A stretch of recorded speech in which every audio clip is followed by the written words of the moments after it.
이 시간에는 하나님께서 우리에게 주시는 은혜를 받는 시간입니다. 하나님이 저와 여러분을 만나러 오실 때는 그의 말씀과 함께 우리를 만나러 오신다 하는 것을 꼭 기억하고, 하나님이 우리 교회에 또 여러분 각자에게 주시는 그 음성이 무엇인가를 잘 듣고 또 새롭게 되는 귀한 시간이 되기를 바랍니다. 고개를 좀 들으시고 가슴을 좀 펴십시오. 좀 덥긴 하지만 하나님이 주실 은혜를 기대하면서 그렇게 자세를 가져주시면 감사하겠습니다. 8월 첫 번째 주일을 맞았습니다. 삼복더위의 한복판을 지나고 있습니다.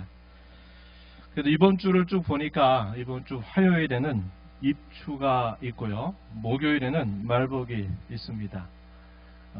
이상기후가 있어서 어떻게 될지는 모르겠지만, 그러나 우리 소년들의 지혜를 따라서 아마 이번 주가 지나면 조금은 더 선선해지지 않겠나 하는 그런 기대를 가지고 또 우리가 이 한 주간을 출발하게 되기를 바랍니다.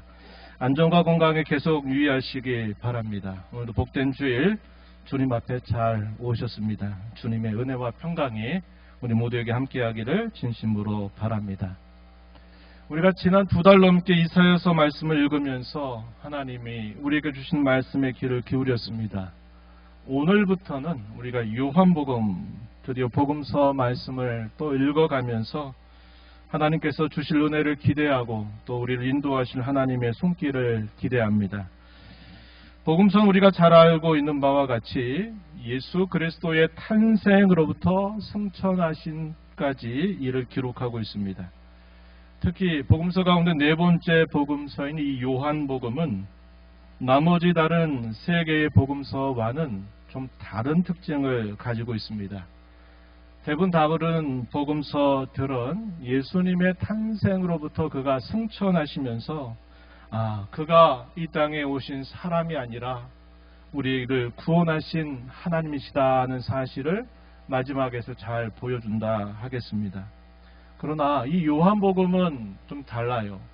요한복음 우리가 이제 살펴보게 되겠지만, 요한복음은 처음부터 예수 그리스도의 정체가 무엇인가를 우리에게 처음부터 소개를 해주고 있다 하는 겁니다. 그래서 뭐라고 이렇게 부르냐면, 아래로부터 위로 향하는 복음서가 아니라 위로부터 아래로 내려오는 복음서다, 이렇게 부르기도 합니다. 무엇보다도 이 요한복음서는 예수 그리스도의 신성, 하나님 되심으로부터 복음서를 시작하고 있는 특징을 가지고 있습니다. 그것에 관하여서는 요한복음 1장 1절부터 18절 말씀에 잘 소개되고 있습니다. 이 부분은 요한복음 전체의 서론으로 대단히 중요한 부분이 돼요. 이 서론의 중요한 물음은 이것입니다. 이렇게 물어요. 하나님의 아들이시요 그리스도로 오신 예수를 과연 누가 믿게 되는가? 과연 구약 시대부터 그렇게 예언했던 그리스도를 과연 누가 믿게 되는가? 또한 믿는 자들에게 주어지는 특권이 무엇인가 하는 것을 서로는 묻고 그것에 대하여 답을 제시하면서 본격적인 복음서를 기록하고 있습니다. 다른 복음서와 다르게 요한복음은 이 복음서를 기록하고 있는 목적에 대해서 분명하게 가르쳐 줍니다. 요한복음 20장 31절 말씀에 이렇게 말합니다. 오직 이것을 기록함은 너희로 예수께서 하나님의 아들 그리스도이심을 믿게 하려 함이요 또 너희로 믿고 그 이름을 입어 생명을 얻게 하려 함이니라. 요한복음의 서론과 그 결론이 서로 마치 수미 상관처럼 묻고 답하고 결론에서 또다시 정리하면서 이 요한복음을 마무리하고 있다 하는 겁니다. 그래서 오늘은 이 부분을 중심으로 말씀을 나누려고 합니다. 오늘 설교 제목은 생명의 빛 예수로 정했습니다. 우리는 오늘 2000년 전 복음서 당시로 거슬러 올라가 볼 것입니다. 그 시각으로 오늘 말씀을 생각해 본 다음에 다시 오늘 우리의 시대로 돌아오게 될 것입니다. 자, 이제 복음서로 떠나는 시간여행 함께 출발해 보겠습니다. 오늘도 말씀과 함께 역사하시는 성령께서 저와 여러분 모두를 감화하시고 은혜를 베풀어 주셔서 새롭게 해주시기를 진심으로 바랍니다. 주보 옆에 있는 글들을 보시면서 말씀이 어디까지 진행이 되고 있는가를 보시면 도움이 될 것입니다. 사도 요한은 복음서의 첫 시작부터 나사렛 예수 그분의 정체를 밝혀줍니다. 그분은 태초부터 계신 분이시며 모든 만물을 창조하신 주님이라고 가르쳐줍니다. 요한복음 1장 1절 첫 시작을 이렇게 열고 있어요. 태초에 말씀이 계시니라. 이 말씀이 하나님과 함께 계셨으니 이 말씀은 곧 하나님이시니라. 같은 사도 요한이 기록한 요한 1서 1장 1절에서는 또 이렇게 말합니다. 같은 의미예요. 태초부터 있는 생명의 말씀에 관하여는 우리가 들은 바요, 눈으로 본 바요, 자세히 보고 우리의 손으로 만진 바다. 이렇게 소개를 해줍니다. 어떤 표현이 같습니까? 태초부터 계신다 하는 이 표현을 사용하고 있다 하는 것입니다. 요한복음 1장 3절로 다시 구절을 좀 옮겨가면 이렇게 말합니다. 만물이 그로 말미암아 지은 바 되었다. 이렇게 표현했어요. 또 10절 말씀, 오늘 우리가 읽은 본문 가운데 10절을 보시면 이렇게 말합니다. 그가 세상에 계셨으며 세상은 그로 말미암아 지은 바 되었으되. 이렇게 표현해요. 우리가 이 성경 몇 구절을 통해서 확인하게 되는 내용은 무엇입니까? 사도 요한은 처음부터 예수 그리스도의 복음을 소개하면서 그분은 태초부터 계신 말씀이다. 이렇게 표현을 했습니다. 그분은 모든 천지 외 만물, 천지 만물을 창조하신 창조주이시다라고 하는 사실입니다. 오늘 저와 여러분에게는 이 사실이 뭐 당연한 말씀을 그렇게 하세요 이렇게 생각이 되겠지만 다시 그 당시 복음서 그 시대로 돌아가 보면 이것은 너무나 충격적이고 너무나 놀라운 말씀이라고 하는 것입니다. 그런 분이 친히 만드신 자기의 세상에 생명의 빛으로 오셨다라고 증언해 줍니다. 이것을 우리는 성육신이라고 부르죠. 이것은 신비 중에 신비가 아닐 수 없는 것입니다. 다른 복음서를 보면 가장 존귀하신 그분이 우리와 같은 사람이 되시되 가장 낮고 비천한 자리로 오신 것입니다. 그분이 바로 나사렛 사람 예수시라고 말합니다. 이에 대해서 요한복음 1장 9절 우리가 읽은 본문 한번 잠시 보시면 이렇게 표현했어요. 참빛꽃 세상에 와서 각 사람에게 비추는 빛이 있었다. 이렇게 말합니다. 예수 그리스도를 그렇게 소개하고 있어요. 14절 가면 이렇게 말합니다. 말씀이 육신이 되어 우리 가운데 거하심에. 이렇게 표현했어요. 18절 가서도 보시면 하반절에 이렇게 말합니다. 본래 하나님을 본 사람이 없으되 아버지 품속에 있는 독생하신 하나님이 나타내셨느니라. 이렇게 말합니다. 왜 요한복음은 예수 그리스도를 표현할 때 말씀 혹은 로고스라고 표현하는가? 우리가 어떤 것에 대하여 설명을 하려고 하면 반드시 언어적인 수단을 통해서 소개를 해줘야 되죠. 눈에 보이지 아니하시는 그 하나님을 우리의 눈에 보여주는 분으로 이 땅에 탄생하신 그분을 두고 로고스라, 말씀이라 이렇게 표현하고 있다 하는 것입니다. 그분이 우리 가운데 사람으로 탄생하셨다라는 사실을 사도 요한은 가르쳐 주고 있어요. 그런데 더 놀라운 것은 17절 말씀으로 가서 보시면은 하반절에 이렇게 말합니다. 예수 그리스도로 말미암아 온 것이다. 이렇게 말해요. 뭐가 특이합니까? 그가 바로 예수시다라고 하는 이 표현이 매우 특이하다 하는 것입니다. 이름이죠. 그리고 당시 사람들로서는 누구나 다 알고 있는 이름은 아닐지라도 적어도 이 나사렛 동네에 살았던 사람들은 기어가고 있는 그 사람을 지칭하는 예수라고 하는 이름이다 하는 것입니다.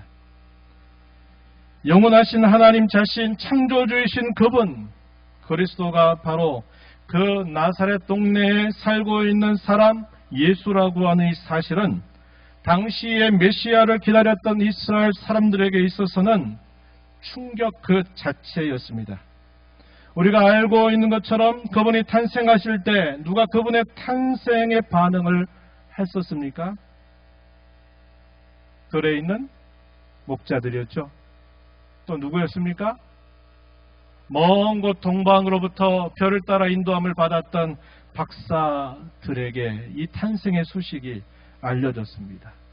그리고 메시아의 오심을 간절하게 나이가 들도록 늘 기도하였던 몇몇 사람들에게 나사렛 가운데 탄생하신 그분이 바로 하나님께서 우리에게 보내주실 그리스도였다는 사실을 알게 된 겁니다. 이스라엘 대다수의 사람들에게 이것은 매우 낯선 일이었다는 것을 우리가 잘 알고 있는 사실이죠. 왜 이게 낯선 일로 여겨지느냐? 당시 모든 이스라엘 사람들은 하나님께서 보내실 구세주 메시아 혹은 그리스도께서 오신다고 하는 사실을 학수고대하며 기다렸다는 거예요. 그런데 그분이 실제로 오셨는데 그분의 오심을 알게 된 사람은 아주 소수의 사람. 그리고 당시에 하나님의 말씀을 가르쳤던 종교 지도자들과는 아무런 상관이 없이 그저 평범한 일에 종사하는 사람들에게 이러한 사실들이 알려졌다는 것을 우리는 너무 잘 알고 있는 겁니다. 사도 요한은 이렇게 말합니다. 오늘 우리가 읽은 본문 10절, 11절 말씀을 한번 보십시오. 이렇게 말합니다. 그가 세상에 계셨으며 세상은 그로 말미암아 지은 바 되었으되 세상이 그를 알지 못하였고 자기 땅에 오매 자기 백성이 영접하지 아니하였으니 이렇게 표현되어 있습니다. 영접하지 아니하였으나 이렇게 표현되어 있죠. 이 말씀에 의하면 세상이 그분을 영접하지 않은 것은 그가 누구이신 줄 알지 못하기 때문이었음을 보여줍니다. 세상이 그분을 알지 못하기 때문에 그를 영접하지 않았다 이렇게 가르쳐주죠. 이러한 현상, 그것은 예수님께서 탄생하실 때도 그와 비슷했고 30년이 지나서 공생애를 시작하게 될 이 즈음에도 역시 비슷한 현상이 일어납니다. 그리고 예수님이 3년 동안의 공생애를 마치고 승천하시고 난 다음에 사도들이 예수 그리스도를 전하는 그 일에 수십 년 동안 복음을 전하고 그리고 이 복음서를 기록하게 되는 그때까지도 역시 정도의 차이는 있겠지만 여전히 그와 같은 현상이 계속되고 있다는 사실을 우리는 주목하게 되는 것입니다. 세상이 그를 영접하지 않았다 이 말이에요. 자신이 친히 창조하신 세상으로 자신의 소유로 삼으셨던 그 땅에 그 백성들을 찾아왔어도 그들은 알지도 못했고 영접하지도 아니하였다 이렇게 가르쳐 주는 것입니다. 그렇다면 왜 세상이 그분을 알지 못했을까요?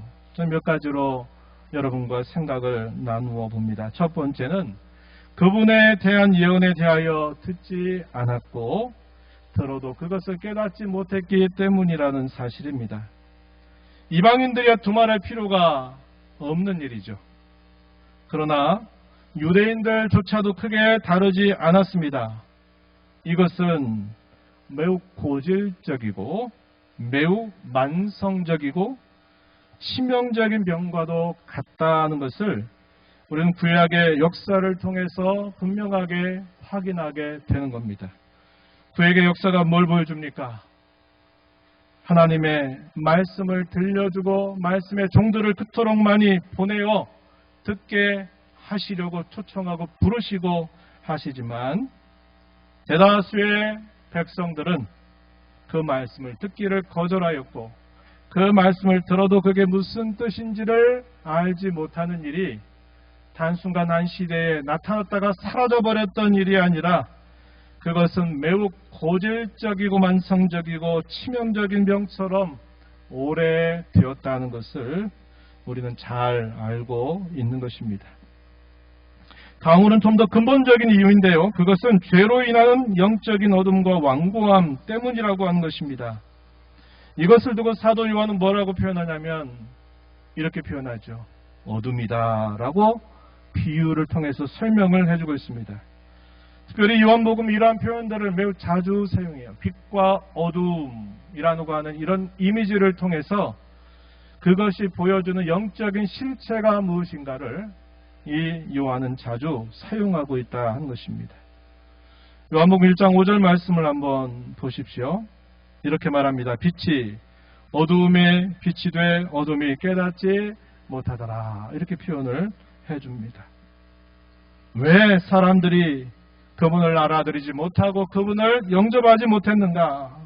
그들은 짙은 어둠 가운데 젖어 있는 인생들이기 때문이다 하는 것이죠.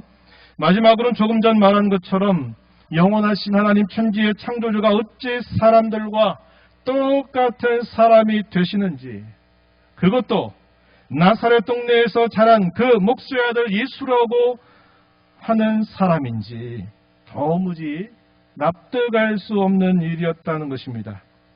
사람의 상식으로도 납득되지 않아요. 사람의 합리성을 가지고 그것을 따져봐도 이건 말이 안 되는 일입니다. 사람의 체면을 이런 것들을 고려해도 도무지 납득될 수 없는 일이 되는 것입니다.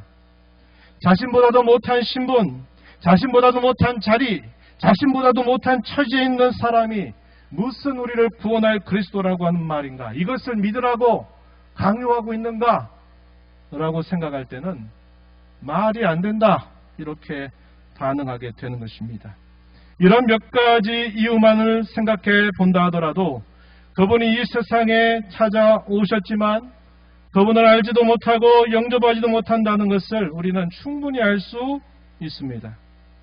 그래서 사도 요한은 우리 알고 보면 13절 상반절에서 이렇게 말을 했어요.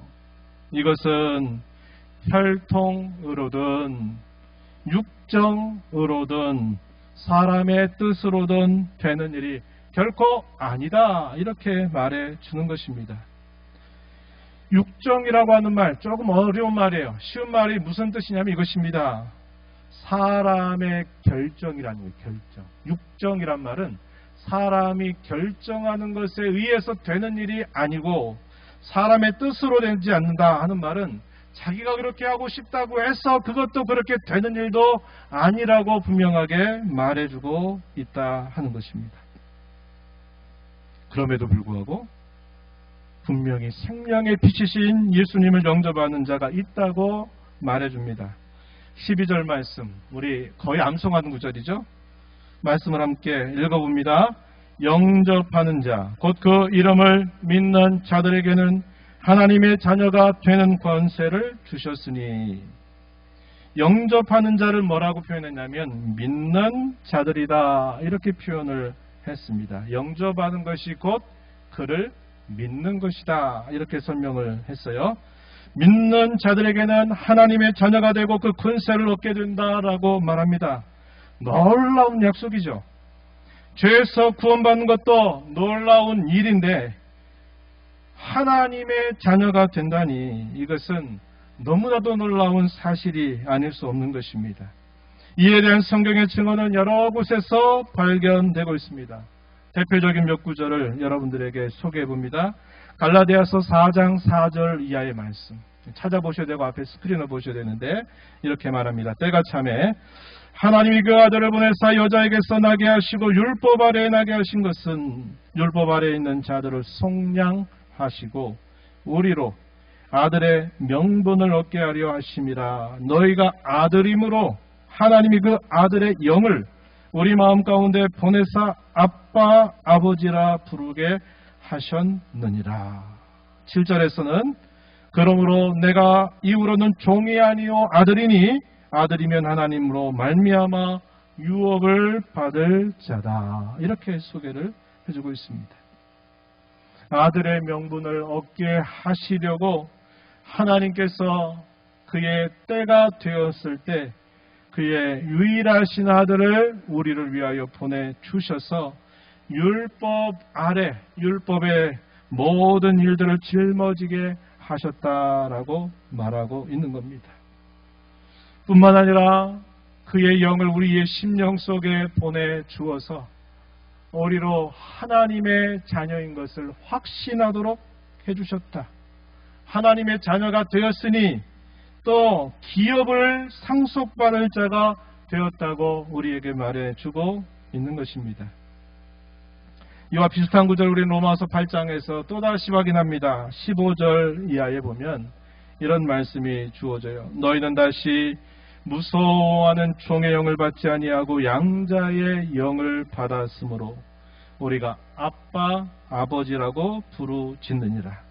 성령이 친히 우리의 영과 더불어 우리가 하나님의 자녀인 것을 증언하시나니 자녀이면 또한 상속자, 하나님의 상속자요 그리스도와 함께한 상속자다 이렇게 말하면서 우리가 그와 함께 영광을 받기 위해서는 고난도 함께 받아야 한다라고 가르쳐 주고 있습니다. 아빠라는 말, 옛날 개혁성경에서는 아바 이렇게 번역했어요. 근데 이건 잘 번역이 된 겁니다. 우리말하고 거의 뜻이 같아요. 아빠, 아빠. 옛날에는 아바 아버지 이렇게 해가지고 아바 아바 이렇게 했는데 이번 개혁개정에서는 바로 잡았어요. 아빠입니다. 우리말 아빠 같아요. 매우 친밀한 관계를 표현하는 그 표현입니다. 하나님을 두고 아빠라고 부를 수 있게 된 것, 이건 놀라운 축복이 아닐 수 없는 것이죠. 성령이 우리 안에 오시게 돼서 우리로 하여금 하나님을 아빠라고 부를 수 있도록 해주셨다. 자녀가 되었으니 상속도 우리에게 약속되어 있다라고 말해주고 있는 겁니다. 그런데 그 상속이 이루어지게 되는 과정에 대해서 이 로마서 8장 17절에서는 한 가지 과정이 있다는 거예요. 그게 뭐라고 말합니까? 고난도 함께 받아야 된다 이렇게 말했어요. 이 고난의 인생을 살아가는 것은 그 자체를 보면 다 싫고 다 피하고 싶은 것이지만 하나님은 오묘하게도 이 고난이라고 하는 우리의 인생을 통해서 하나님은 우리에게 그의 영광을 누리게 하신다고 약속하고 있는 것입니다. 조금 더 뒤로 가서 로마서 8장 28절 이하에 보면 또 우리에게 대단히 놀라운 말씀을 주셔요. 뭐라고 말합니까? 우리가 알거니와 하나님을 사랑하는 자, 곧 그의 뜻대로 부르심을 받은 자들에게는 모든 것이 합력하여 선을 이룬다. 이렇게 말합니다. 우리의 살아가는 삶이 고난의 연속이요 그 고난이 끝나지 않는 삶일지라도 그 고난 속에서 역사하시는 하나님은 모든 것들을 다 적절하게 타이밍에 맞게 그분의 지혜와 능력으로 사용하셔서 선을 이루게 하신다고 우리에게 약속합니다. 왜요? 우리가 하나님의 자녀이니까. 내가 하나님의 자녀이니까 하나님이 그렇게 해주시겠다고 우리에게 약속하시는 것입니다. 그러면서 어떤 말씀이 주어집니까? 그 아들의 형상을 본받게 하기 위해서 하나님은 미리 정하셨다 말하면서 정하신 그들을 부르시고 부르신 그들을 의롭다 하시고 의롭다 하신 그들을 영화롭게 하셨다라고 말합니다. 꼬리에 꼬리를 물고 계속해서 순차적으로 이어지게 되는 과정을 설명해 줘요. 제가 가끔씩 설명을 드렸지만 이걸 뭐라고 부르냐면 구원의 황금사슬이다 이렇게 불러요. 골든체일입니다. 골든체일. 끊어지지 않는 사슬과 사슬이 끊어지지 않도록 이어져 있는 사슬과 같아서 이건 결코 끊어지지 않도록 하나님이 우리를 인도하신다고 하시는 하나님의 변치 않는 약속이라고 하는 겁니다. 이걸 누가 말했느냐? 청교도의 아버지였던 윌리엄 퍼킨스라고 하는 사람이 이러한 것을 말해주면서 이게 하나님의 자녀된 자들에게 주어지게 되는 은택이다, 은혜다라는 사실을 우리에게 말해주고 있는 겁니다. 고난을 하나님 분명히 과정으로 만들어 주셨지만 그 고난 속에서 일하시는 하나님은 합력하여 선을 이루어서 우리로 하여금 하나님의 아들답게 우리를 빚어가시는 일들을 하나님은 반드시 이루어 주신다라고 약속하고 있는 겁니다.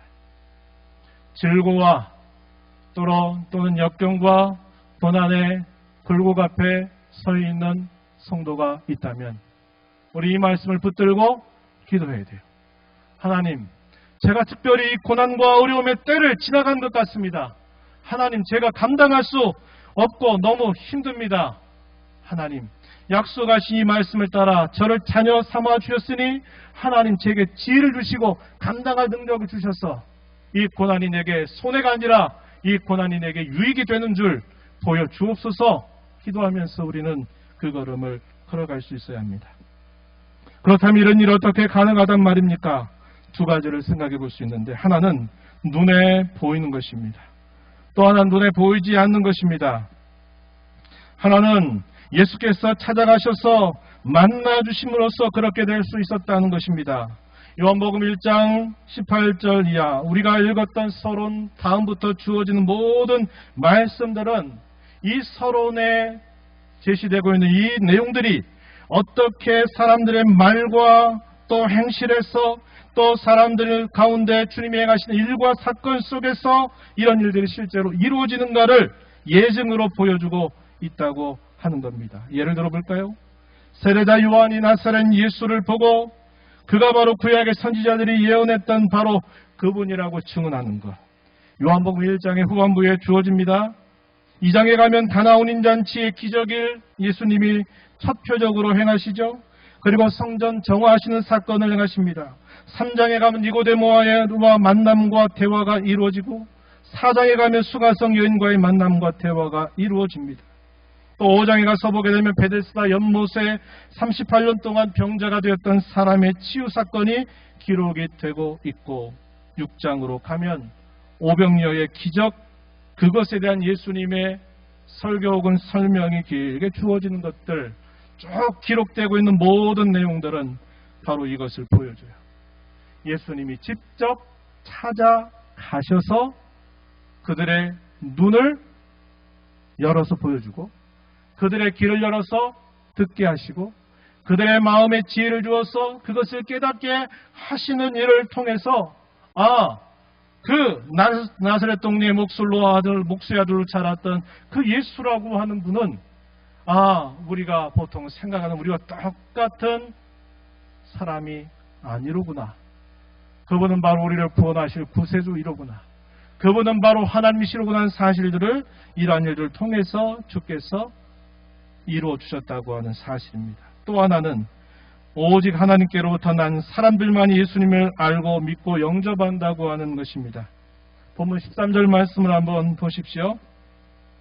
이는 혈통으로나 육정으로나 사람의 뜻으로 나지 아니하고 오직 하나님께로부터 난 자들이니라, 이렇게 말합니다. 역시 이에 대한 성경의 증언은 성경에 차고 넘쳐요. 대표적인 몇 구절 여러분들에게 소개하면 마태복음 11장 17절 하반절에 보면은 이런 말씀이 주어져요. 아버지 외에는 아들을 아는 자가 없고 아들과 또 아들의 소원대로 계시를 받은 자 외에는 아버지를 아는 자가 없다. 누가 안다는 겁니까? 계시를 받은 자. 그런 사람만이 알게 되고 영접하게 되고 믿는다. 이렇게 가르쳐 주셨어요. 로마서 9장 11절 16절 아주 유명한 구절인데요. 11절 말씀 한번 눈으로 잘 보세요. 이렇게 말합니다. 그 자식들이 아직 나지도 아니하고 무슨 선이나 행하지 아니한 때 택하심을 따라 되는 하나님의 뜻이 행위로 말미암지 않고 오직 부르신 이로 말미암아 서게 하려 하셨다. 사람의 태어나서 선을 행하는 거나 악을 행하기도 전에 사람의 의지나 뜻에 따라서가 아니라 그분의 택하심을 따라서 사람의 행위에 달려있지 않고 그분이 오직 그분의 뜻에 달려서 하게 하려 하셨다. 이렇게 말합니다. 16절 말씀을 또 보세요. 그런즉 원하는 자로 말미암음도 아니요 다른 박질하는 자로 말미암음도 아니요 오직 긍휼히 여기신 하나님으로 말미암음이니라. 원하는 자, 다른 박질하는 자, 뭘 말합니까? 열심히 하겠다고 노력하고 분투하고 땀을 흘리고 수고하는 것을 여기 원하는 자라, 다른 박질하는 자라 표현했어요. 그러나 그것이 아니라 우리를 불쌍히 여겨주시는 하나님으로 말미암아 그렇게 되게 하셨다. 이렇게 말해주는 겁니다. 여기서 우리가 꼭 짚고 넘어가야 할 것이 있어요. 그러면 내가 하나님께로부터 난 사람인지 아닌지를 내가 어떻게 아느냐 하는 질문입니다. 그것은 우리에게 보이는 것이 아니라 하나님에게만 보이는 것이기 때문에 다른 사람에 대해서는 내가 정확하게 알 수 없어요. 대략 그럴 것이다 라고 우리는 생각하게 되는 것이고, 나에 관해서는 성경이 뭐라고 말합니까? 내 안에 내주하신 성령이 내가 하나님의 자녀가 되었음을 증언하고 확신케 하기 때문에 나는 알아요.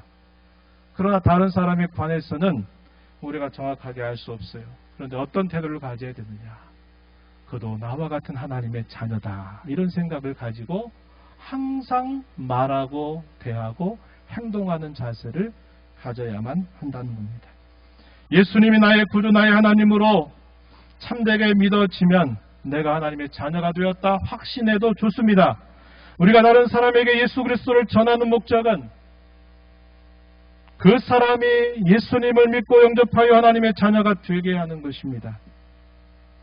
사도행전 26장 18절에서 바울 사도의 고백이죠.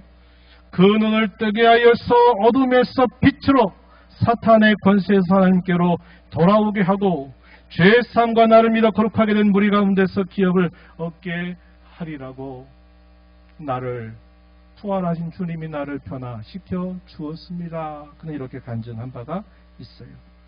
우리는 지금까지 요한복음 전체의 서론을 생각해 보면서 영원하신 하나님 천지의 창조주이신 그분이 예수 그리스도라고 하는 것을 믿어서 하나님의 자녀가 되는 것이 얼마나 놀라운 일인지를 살펴보았습니다. 이 교훈을 통하여 세 가지 적용점을 제시합니다. 첫 번째는 믿음이 변치 않는 선물인 줄 알고 하나님의 자녀가 된 것에 늘 감사하자고 하는 것입니다.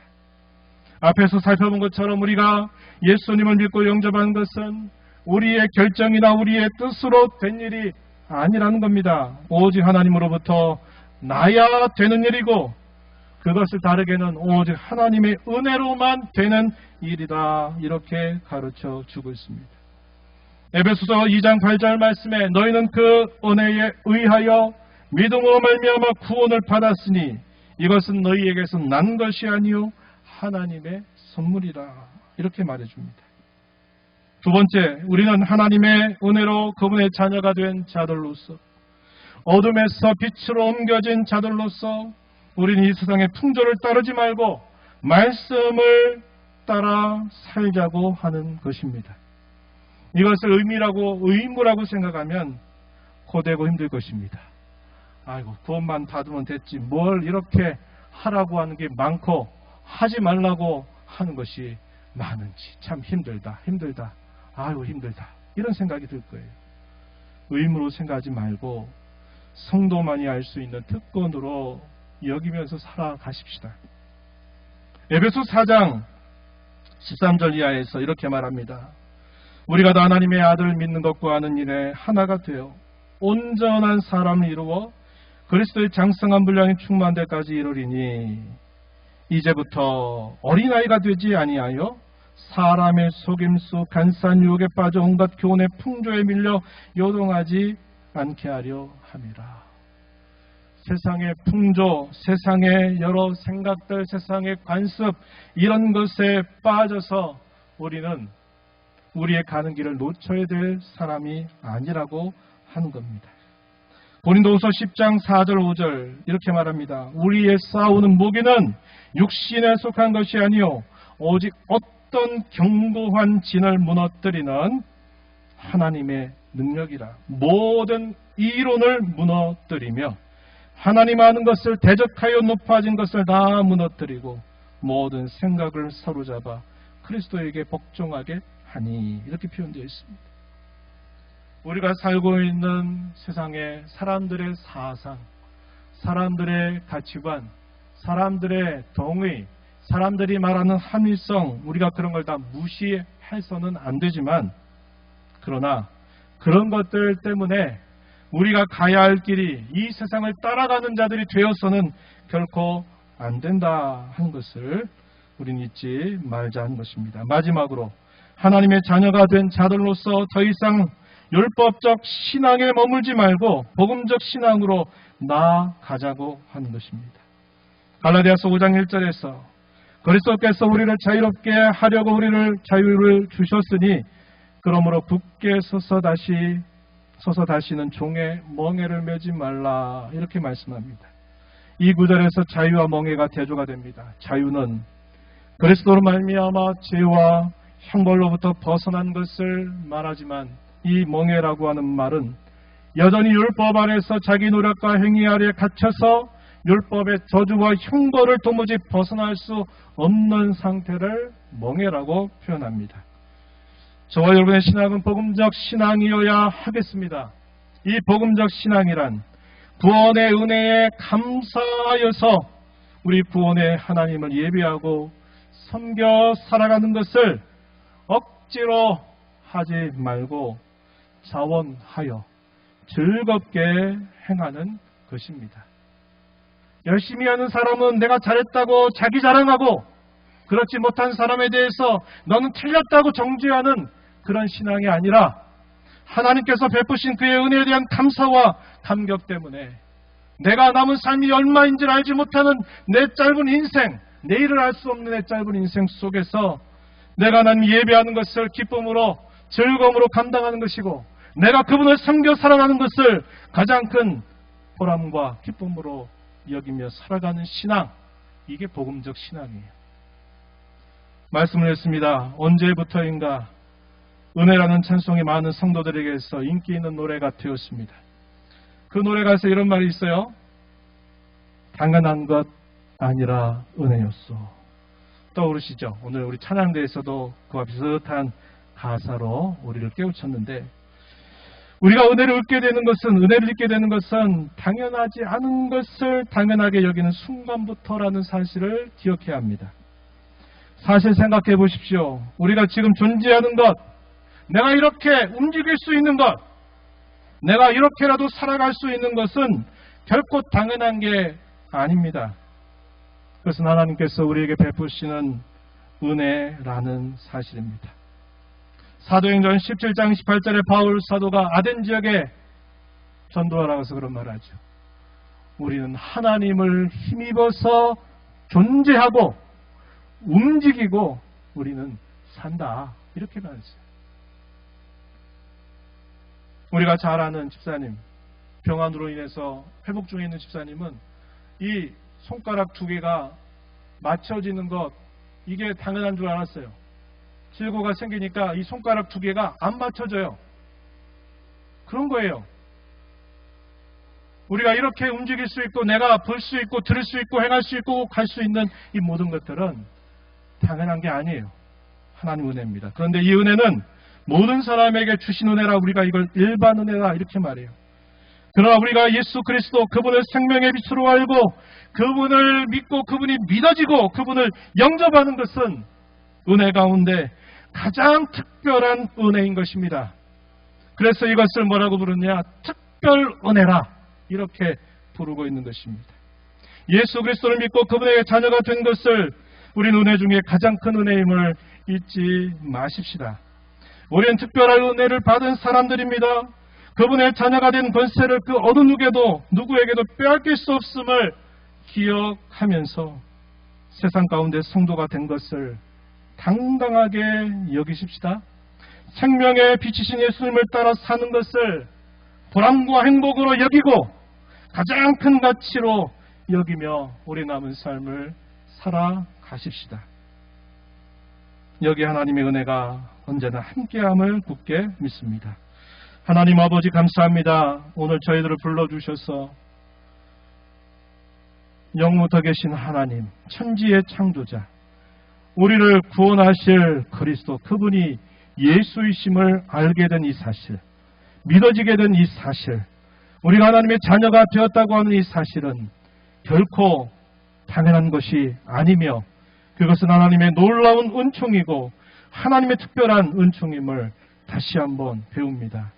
이런 은혜를 받고 사는 것을 기쁨으로 여기고 저희 남은 삶을 복음적 신앙으로 자원하여 즐겁게 하나님을 섬겨가는 삶을 살아가게 하여 주옵시고, 주님을 섬겨 살아가는 것을 우리의 삶의 행복으로 보람과 가치로 여기며 살아가는 저희들의 삶이 되게 주옵소서.